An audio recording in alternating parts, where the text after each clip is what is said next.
Halo guys, kali ini aku akan menceritakan film yang sangat bagus tentunya. Film ini menceritakan tentang Kera Sakti yang melakukan balas dendam karena rakyatnya telah dibunuh. Oke, tidak usah berlama-lama lagi, siapkan dulu udud dan kopi kalian, dan inilah filmnya. Ribuan tahun lalu, para dewa di kerajaan langit yang dipimpin Kaisar Giok memiliki tekad untuk menjaga perdamaian semua makhluk yang di bumi, termasuk manusia dan para siluman. Namun para siluman yang merasa kekuatannya lebih sakti melakukan kudeta dengan menyerang kerajaan langit. Terjadilah pertempuran dahsyat antara pasukan siluman dan pasukan kerajaan langit. Pasukan siluman ini dipimpin oleh siluman kerbau yang sangat kuat. Dia berduel dengan Kaisar Giok di atas langit. Kaisar Giok lalu berubah wujud menjadi naga raksasa. Dan tidak memerlukan waktu lama, Kaisar Giok akhirnya berhasil mengalahkan siluman kerbau. Saat Kaisar Giok akan membunuhnya, tiba-tiba adik perempuan Kaisar Giok bernama Fang meminta ampunan untuk tidak membunuh siluman kerbau. Ternyata selama ini Fang diam-diam telah memiliki hubungan dengan siluman.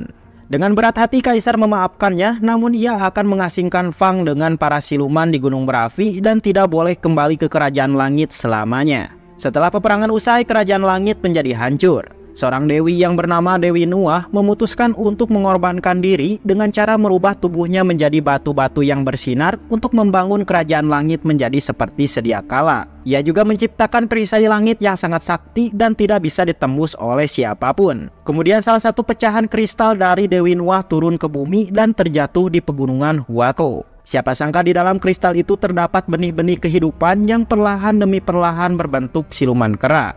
Hari demi hari kera itu tumbuh secara sempurna di dalam kristal dan ditemani oleh siluman rubah putih yang selalu datang menyapanya. Mereka berdua pun bersahabat. 100 tahun kemudian Dewi Kuan Yin menemui seorang dewa bernama Dewa Putih. Sang dewi memberitahu kalau ada sosok kera sakti yang lahir dari kristal Dewi Nuah. Kera itu dijamin sangat kuat. Dewi Kuan Yin meminta Dewa Putih membimbing kera itu agar bisa membawa kebaikan bagi umat manusia. Dewi Kuan Yin pun membebaskan kera sakti dalam kristal. Kera ini langsung melompat-lompat kegirangan ke sana kemari. Dia memiliki kemampuan istimewa dibandingkan kera-kera yang lain. Semua kera di Gunung Huako menyukainya. Tidak lama, Dewa Putih datang ke tempat itu. Dia melihat kera itu masih polos dan kekanak-kanakan. Kera sakti lalu tertarik dengan seekor kupu-kupu. Dia berusaha keras menangkapnya. Sialnya, kupu-kupu itu malah mati di tangannya. Guru Putih pun mendekat. Kera sakti merasa bersalah karena ia telah membunuh kupu-kupu. Dengan tenang, Dewa Putih langsung meniup kupu-kupu itu dan ajaibnya kupu-kupu itu langsung hidup kembali. Kera sakti pun bahagia. Ia langsung memohon untuk dijadikan sebagai murid Dewa Putih. Dewa Putih hanya tersenyum dan ia mengajaknya menuju perguruannya yang ada di tempat tinggi. Kera itu pun menjadi muridnya. Dewa Putih memberi nama kera itu dengan Sun Wukong. Kera itu pun sangat senang dengan nama tersebut. Walaupun Wukong usil, ia ternyata bisa belajar dengan sangat pesat. Sementara itu siluman kerbau mendapatkan ramalan 3 tanda-tanda yang akan membuat bangsa siluman bisa menguasai kerajaan langit. Pertama, yaitu lahirnya siluman kera dari kristal Dewi Nuah. Kedua, akan terjadinya tsunami dahsyat di Samudra Timur. Ketiga, gerbang Istana Langit akan bisa ditembus untuk pertama kalinya sejak dibangun. Seorang peramal menyuruh siluman kerbau mencari makhluk yang terlahir dari kristal Dewi Nuah, karena hanya makhluk itulah satu-satunya yang bisa membantunya menerobos masuk ke gerbang kerajaan langit. Dan untuk melancarkan aksinya itu, para siluman akan bekerja sama dengan dewa penjaga gerbang Istana Langit yang bernama Dewa Erlang. Yang ternyata selama ini Erlang merasa kecewa kepada Kaisar Giok yang hanya menugaskannya untuk menjaga gerbang. Maka dari itu ia pun berambisi untuk mengkudeta Kaisar Giok. Sementara bangsa siluman akan memanfaatkan hal ini cuy. Di tempat lain para murid sedang belajar berubah bentuk dengan giat. Namun mereka melihat Wukong hanya rebahan saja dan tidak mau berlatih.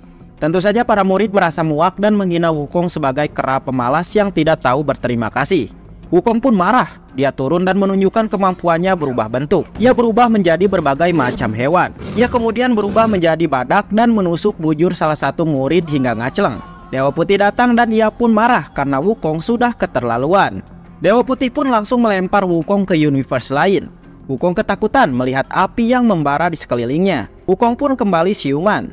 Ternyata dia tidak kemana-mana, dan kejadian barusan Dewa Putih hanya ingin memperlihatkan takdir masa depan Wukong. Wukong ditakdirkan akan dibakar api dan disambar petir. Wukong pun ketakutan, dia tidak mau mati. Dewa Putih lalu menjawab, setiap makhluk yang hidup pasti akan mati. Setiap lilin yang menyala akan padam. Namun lilin itu pastinya memiliki jasa ketika hidup untuk menerangi sekitarnya. Dan sekarang ilmu yang dimiliki Wukong sudah lebih dari cukup. Guru putih menyuruh Wukong kembali ke Gunung Huako. Wukong pun bersujud berterima kasih dan memeluk Dewa Putih, lalu Wukong pun pergi. Sementara itu siluman kerbau menemui Dewa Erlang. Siluman kerbau mengajaknya kerjasama, dan jika bangsa siluman berhasil menerobos masuk perisai langit dan mengalahkan pasukan langit, siluman kerbau berjanji akan membiarkan Erlang menjadi kaisar langit. Mendengar tawaran itu, Erlang pun tertarik dan bersedia bekerja sama. Siluman kerbau memberitahu ada kera sakti yang lahir dari kristal Dewi Nuwa, dan dirinya akan memanfaatkan kera itu. Di Gunung Huako tiba-tiba muncul monster batu yang mengganggu para kera di sana. Saat kera-kera itu terpojok, datanglah Wukong yang langsung menyerangnya dan mengusir monster batu itu. Para kera pun kagum dengan kekuatan milik Wukong. Mereka langsung menjadikan Wukong sebagai raja mereka. Tentu saja Wukong bahagia karena diangkat menjadi raja. Salah satu kera lalu meminta Wukong untuk memberi mereka senjata agar para kera bisa membela diri ketika Wukong tidak ada di Gunung Huako. Kera itu lalu memberitahu ada banyak senjata di kerajaan Laut Timur dan Wukong bisa meminjamnya. Tanpa berpikir, Wukong langsung melompat menuju kerajaan Laut Timur. Di perjalanan, Wukong mengalahkan monster ikan raksasa dan membawanya ke hadapan Raja Naga Laut Timur untuk meminta imbalan karena Wukong telah mengalahkannya. Namun faktanya monster ikan itu adalah panglimanya Raja Laut itu sendiri. Merasa kekuatan Wukong sangat hebat, Raja Laut Timur pun ketakutan. Wukong langsung meminta maaf. Wukong lalu memberitahu maksud kedatangannya, yaitu ingin meminjam beberapa senjata untuk rakyatnya. Raja Naga pun bersedia dan ia menyuruh monster gurita untuk membawanya. Namun gurita itu malah menyerang Wukong. Wukong pun terperangkap ke dalam sebuah gelembung. Namun Wukong masih tetap bisa keluar. Akhirnya Wukong yang marah meminjam senjata-senjata di sana dengan paksa. Dia juga mengambil jubah tempur untuk ia pakai sendiri. Saat akan kembali pulang, Wukong merasa tertarik dengan sebuah tiang yang menancap. Wukong pun mendekati tiang itu. Raja Naga lalu memberitahu kalau tiang itu berfungsi untuk mengendalikan tsunami dan menjaga ketenangan Laut Timur. Sejauh ini tidak ada satupun dewa yang mampu mengangkat tiang itu. Raja Naga kemudian menantang Wukong untuk mengangkatnya, dan jika bisa, tiang itu akan menjadi milik Wukong. Wukong pun menerima tantangan itu dan segera mengangkat tiang tersebut. Namun siapa sangka Wukong berhasil. Dia merubah tiang itu menjadi tongkat berukuran kecil dan memasukkannya ke dalam telinga. Alhasil tindakan yang dilakukan Wukong ini menyebabkan lautan menjadi pusaran dan terjadilah bencana tsunami besar di Laut Timur. Di gunung berapi, Fang juga melihat tsunami itu. Ia lalu mengeluarkan kipas sakti untuk melindungi para siluman yang berada di gunung berapi. Namun dia malah merasa kesakitan karena sedang hamil besar. Siluman kerbau lalu datang menolong istrinya itu. Ia lalu menggunakan kekuatannya untuk meruntuhkan bebatuan untuk menghalau tsunami yang datang menyerang. Si Brahma lalu berkata satu persatu ramalannya mulai terbukti kebenarannya. Sementara itu di Gunung Huako, para kera menangkap beberapa siluman yang masuk ke wilayah kerajaan kera. Mereka lalu memasukkan para siluman ke dalam gelembung. Saat diperiksa ternyata salah satu siluman adalah siluman rubah putih yang dahulu pernah menjadi temannya Wukong. Tentu saja Wukong sangat senang bisa bertemu kembali dengan teman lamanya itu. Wukong bertanya kenapa para siluman itu bisa datang ke sini. Siluman rubah menjawab kalau rumah mereka telah hancur akibat tsunami. Mendengar itu Wukong merasa bersalah. Ia pun akhirnya mempersilahkan mereka untuk tinggal di Gunung Huako. Wukong kemudian mengajak siluman rubah untuk mengelilingi pegunungan. Sementara di Kerajaan Langit, Raja Naga Laut Timur mengadu kepada Dewa Erlang tentang aksi siluman kera Wukong yang telah menghancurkan kerajaannya. Dewa Erlang menganggap kasus ini sangat sepele dan melarang Raja Naga melapor kepada Kaisar Giok karena Dewa Erlang sendiri yang akan membereskannya. Erlang lalu memerintahkan Naza untuk menangkap Wukong. Di tempat lain, Wukong dengan siluman rubah sedang romantisan. Tiba-tiba muncul naga menyerang mereka. Wukong dengan siluman rubah bergegas terbang kabur menghindar. Dalam pelariannya, ekor siluman rubah terbakar terkena serangan Naza. Dengan cepat Wukong melemparkannya ke danau. Wukong dan Naza lalu bertarung dengan sangat sengit cuy. Wukong berhasil menghindari serangan api Naza. Naza juga berhasil mengikat Wukong. Saat ia hendak membakarnya, tiba-tiba siluman kerbau datang mengusir Naza. Akhirnya Wukong pun berhasil diselamatkan. Ia berterima kasih kepada siluman kerbau karena telah menyelamatkannya. Di Istana Langit, Erlang melapor kelakuan Wukong kepada Kaisar Giok. Dewa Putih lalu menjelaskan kalau Wukong itu adalah muridnya. Wukong terlahir dari kristal Dewi Nuwa saat memperbaiki Istana Langit. Wukong itu masih sangat polos, belum bisa membedakan mana yang baik dan jahat. Wukong tidak jahat, ia hanya perlu dididik. Kaisar memakluminya, ia akan memberikan Wukong kesempatan.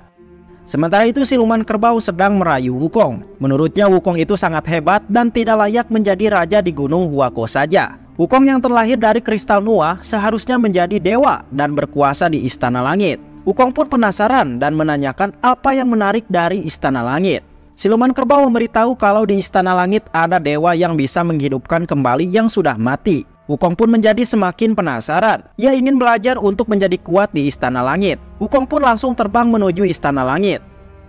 Di tempat lain, siluman kerbau menemui Dewa Erlang. Kerbau memiliki rencana untuk memasukkan Wukong ke dalam Istana Langit. Dan setelah masuk, biarkan Wukong memakan pil kekuatan yang bisa meningkatkan kekuatannya hingga ratusan kali. Siluman kerbau akan memancing amarahnya agar Wukong membenci Istana Langit. Dengan begitu, mereka akan memanfaatkan kekuatan Wukong untuk menghancurkan Istana Langit. Beberapa jam kemudian Wukong sampailah di gerbang Istana Langit. Di sana ia bertemu dengan Erlang. Erlang memberitahu setiap siluman yang memasuki gerbang pasti akan hancur. Erlang pun menantang Wukong apakah ia berani untuk masuk. Dengan santai Wukong pun langsung masuk yang ternyata ia masih selamat. Karena gerbang itu terbuat dari kristal Dewi Nuwa yang sama seperti tubuhnya sendiri. Ia lalu mengelilingi Istana Langit. Dari jauh Wukong melihat seseorang sedang mengatasi kudanya. Wukong pun turun untuk mengatasi kudanya. Dengan mudah Wukong berhasil membuat kuda itu senang. Tanpa Wukong sadari, orang yang ia bantu adalah Kaisar Langit. Erlang dan Dewa Putih datang menghadap. Wukong senang bertemu dengan gurunya dan beberapa teman seperguruannya. Di hadapan Kaisar, Wukong mengatakan jika Wukong ingin menjadi dewa. Kaisar tersenyum dan memberitahu bahwa untuk menjadi dewa tidak semudah yang dibayangkan. Butuh proses ribuan tahun dan pengalaman dalam jangka yang lama. Semua itu tergantung dengan proses Wukong sendiri. Namun karena Wukong bisa mengendalikan kuda langit, Kaisar memberi Wukong jabatan sebagai dewa penjaga kuda. Wukong pun senang dengan jabatan itu. Ia lalu memulai hari pertamanya sebagai dewa penjaga kuda. Namun lambat laun ia merasa kalau pekerjaannya ini sangat membosankan. Wukong mencoba menghibur diri dengan cara melompat ke sana kemari. Wukong mengajak para kuda untuk makan. Para kuda pun menjawab tidak bisa sekarang karena bukan waktunya. Wukong pun kesal tidak bisa bebas dan harus diatur seperti itu. Erlang lalu datang. Dia menghina Wukong sebagai dewa rendahan. Wukong harus berlutut di hadapan Erlang. Wukong pun menolak karena ia ingin seperti Alucard. Aku berlutut? Tidak akan. Erlang pun marah dan langsung mencabuk para kuda. Melihat hal itu Wukong semakin jengkel. Dengan cepat ia pun membebaskan kuda-kuda untuk berkeliaran di luar kandang mencari makan. Wukong pun terbang dengan para kuda mengelilingi Istana Langit. Para tentara mengejarnya. Wukong langsung bersembunyi di pohon persik. Melihat banyak sekali buah persik, Wukong penasaran dan mencicipi buah persik itu. Dan karena buahnya sangat enak, Wukong pun ketagihan dan memakan semua buah persik. Wukong lalu didatangi para dewi yang menjaga buah persik. Mereka menghina Wukong sebagai dewa berpangkat rendah yang tidak layak memakan buah persik. Karena buah itu untuk dewa yang berpangkat tinggi. Wukong pun sedih dan merasa tidak diterima. Akhirnya Wukong memutuskan untuk pulang. Sementara itu siluman kerbau sedang membuat kampak sakti yang terbuat dari jiwa-jiwa para siluman. Fang lalu datang menghentikan suaminya itu. Ia takut kejadian dahulu kala terulang kembali. Fang tidak mau kehilangan suaminya itu. Namun hal itu tidak membuat hati siluman kerbau ketakutan. Ia tetap akan melakukan penyerangan ke Istana Langit. Di Istana Langit, saat hendak pulang, Wukong melihat seorang dewi sedang mengumpulkan energi langit. Wukong lalu bertanya apa isi dari tungku besar itu. Dewi itu menjawab jika isinya adalah pil kekuatan yang dimasak 1000 tahun. Dan siapapun yang meminumnya kekuatannya pasti akan berlipat-lipat ganda. Dewi itu mengatakan hanya Kaisarlah yang berhak meminum pil itu. Wukong yang penasaran menghampiri tungku itu. Namun siapa sangka Dewi itu adalah Erlang yang menyamar. Di sisi lain Dewa Putih menyadari jika Wukong tengah berjalan menghadapi tungku. Ia pun mengeluarkan tali ajaib yang langsung mengikat Wukong.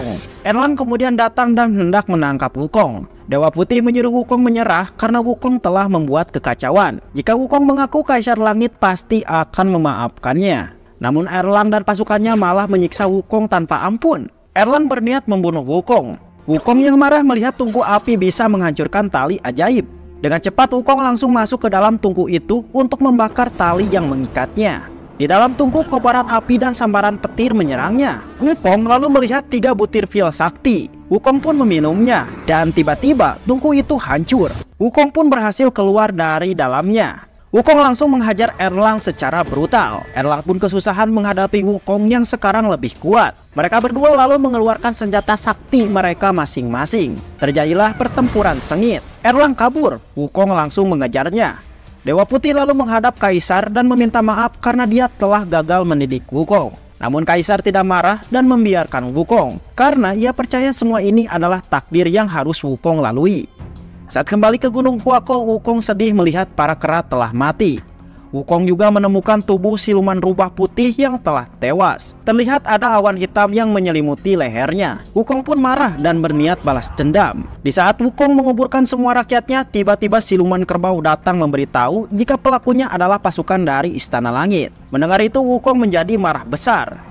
Ia langsung melesat ke Istana Langit untuk balas dendam. Wukong bertarung dengan 4 penjaga langit. Dengan satu serangan, keempat penjaga itu langsung mati. Wukong yang marah lalu menghancurkan gerbang di Istana Langit dengan mudah. Dari bawah, siluman kerbau tersenyum karena ia sadar gerbang Istana Langit telah berhasil dijebol. Ribuan pasukan langit lalu datang untuk menghadang Wukong. Wukong lalu mengeluarkan jurus 1000 bayangan untuk bertarung dengan pasukan langit.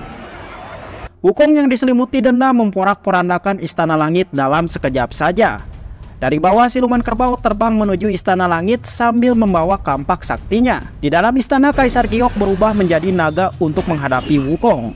Sementara itu, siluman kerbau bekerja sama dengan Erlang untuk memberontak. Wukong lalu bertanya mengapa Kaisar tega membunuh semua rakyatnya di Gunung Huako. Kaisar Langit mengelak karena dia tidak mungkin melakukan hal sekeji itu. Siluman kerbau lalu melihat Dewa Putih hendak menghentikan Wukong. Dengan cepat, siluman kerbau langsung membunuh Dewa Putih. Wukong pun terkejut melihat gurunya mati. Lalu ia melihat asap hitam yang menyelimuti Dewa Putih sama persis dengan siluman rubah. Dari sinilah Wukong pun sadar kalau pelaku yang telah membantai rakyatnya adalah siluman kerbau itu sendiri. Merasa dibodohi, Wukong pun mengamuk menghampiri siluman kerbau.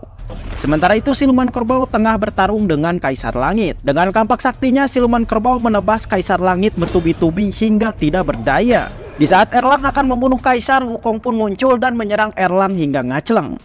Di dalam istana, Erlang melihat siluman kerbau maju menuju singgahsana Istana Langit. Siluman kerbau pun membunuh Erlang karena sudah tidak dibutuhkan lagi. Wukong kemudian muncul dari bawah menyerang siluman kerbau. Dengan penuh dendam, Wukong menyerang dengan kekuatan maksimal. Wukong yang sangat kuat membuat siluman kerbau kewalahan. Tidak menyerah, siluman kerbau lalu merubah wujudnya menjadi monster kerbau raksasa. Melihat itu, Wukong tidak gentar dan ikut-ikutan berubah wujud menjadi monster kera raksasa. Kedua monster itu bertarung sangat epik. Wukong lalu memotong tanduk kerbau dan melemparkannya ke bumi. Siluman kerbau pun akhirnya kalah. Setelah semuanya mereda, Wukong menemui Kaisar Langit. Ia meminta maaf karena telah menghancurkan Istana Langit. Mungkin butuh ribuan tahun untuk memperbaikinya kembali.